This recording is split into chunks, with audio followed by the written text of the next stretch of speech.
नमस्कार। मैं संजीव कुमार। श्री हरि प्रश्नोपनिषद गीता प्रेस गोरखपुर। आज इसका चौथा भाग संक्षेप में आपके समक्ष प्रस्तुत करने का प्रयास कर रहा हूँ। हे सौम्य, जिस प्रकार पक्षी अपने बसेरे के वृक्ष पर जाकर बैठ जाते हैं, उसी प्रकार वह सब कार्य कारण संघात सबसे उत्कृष्ट आत्मा में जाकर स्थित हो जाता है।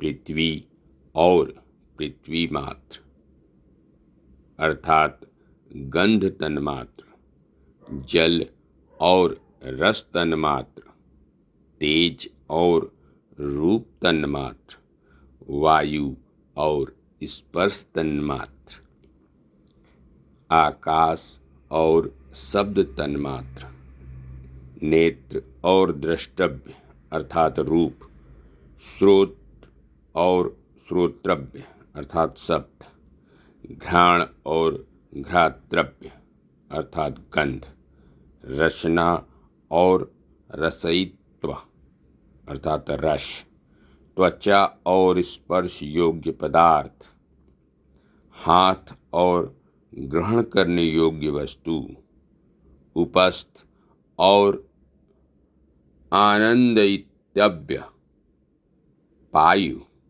और विसर्जनीय, पाद और गंतव्य स्थान, मन और मनन करने योग्य, बुद्धि और बोधव्य, अहंकार और अहंकार का विषय, चित्त और चेतनीय, तेज और प्रकाश्य पदार्थ तथा प्राण और धारण करने योग्य वस्तु, वे सभी आत्मा में लीन हो जाते हैं।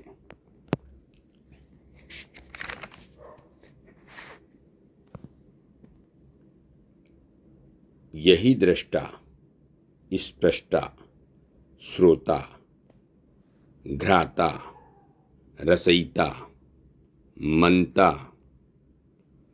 अर्थात मनन करने वाला, बोद्धा और कर्ता, विज्ञानात्मा पुरुष है। वह पर अक्षर आत्मा में सम्यक प्रकार से स्थित हो जाता है। हे सौम्य, इस छायाहीन, अशरीरी, अलोहित, शुभ्र अक्षर को जो पुरुष जानता है, वह पर अक्षर को ही प्राप्त हो जाता है। वह सर्वज्ञ और सर्वरूप हो जाता है। हे सौम्य, जिस अक्षर में समस्त देवों के सहित विज्ञानात्मा, प्राण और भूत सम्यक प्रकार से स्थित होते हैं, उसे जो जानता है वह सर्वज्ञ सभी में प्रवेश कर जाता है।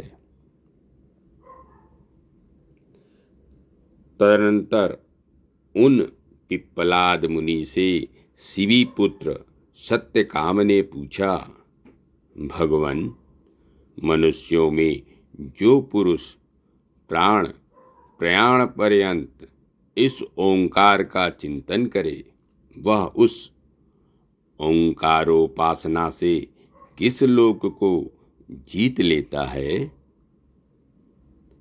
मुनि पिप्पलाद ने कहा, हे सत्यकाम, यह जो ओंकार है वही निश्चय पर और अपर ब्रह्म है।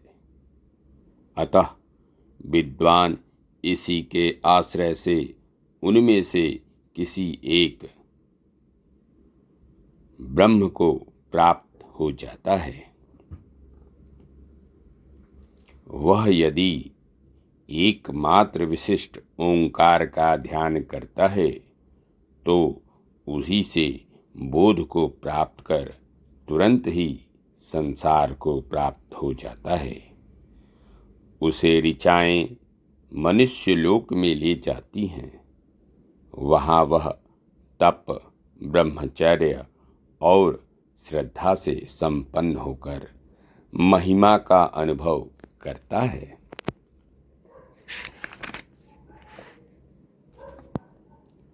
और यदि वह द्विमात्र विशिष्ट ओंकार के चिंतन द्वारा मन से एकत्व को प्राप्त हो जाता है तो उसे यजुः श्रुतियाँ अंतरिक्ष स्थित सोमलोक में ले जाती हैं।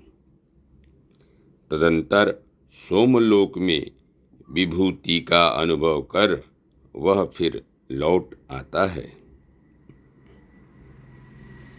किंतु जो उपासक त्रिमात्र विशिष्ट ओम इस अक्षर द्वारा इस परम पुरुष की उपासना करता है वह तेजोमय सूर्यलोक को प्राप्त होता है।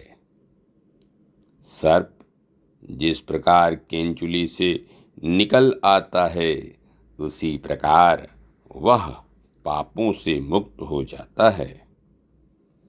वह श्याम श्रुतियों द्वारा ब्रह्मलोक में ले जाया जाता है और इस जीवन घन से भी उत्कृष्ट हृदय स्थित परम पुरुष का साक्षात्कार करता है। ओंकार की तीनों मात्राएं पृथक पृथक रहने पर मृत्यु से युक्त हैं। वे ध्यान क्रिया में प्रयुक्त होती हैं और परस्पर संबद्ध तथा अनविप्रयुक्ता जिनका विपरीत प्रयोग न किया गया हो ऐसी है।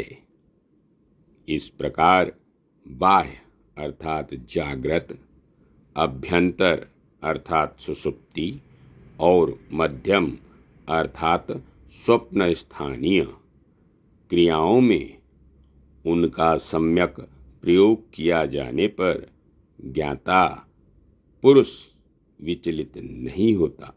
धन्यवाद। नमस्कार। शेष अगले अंक।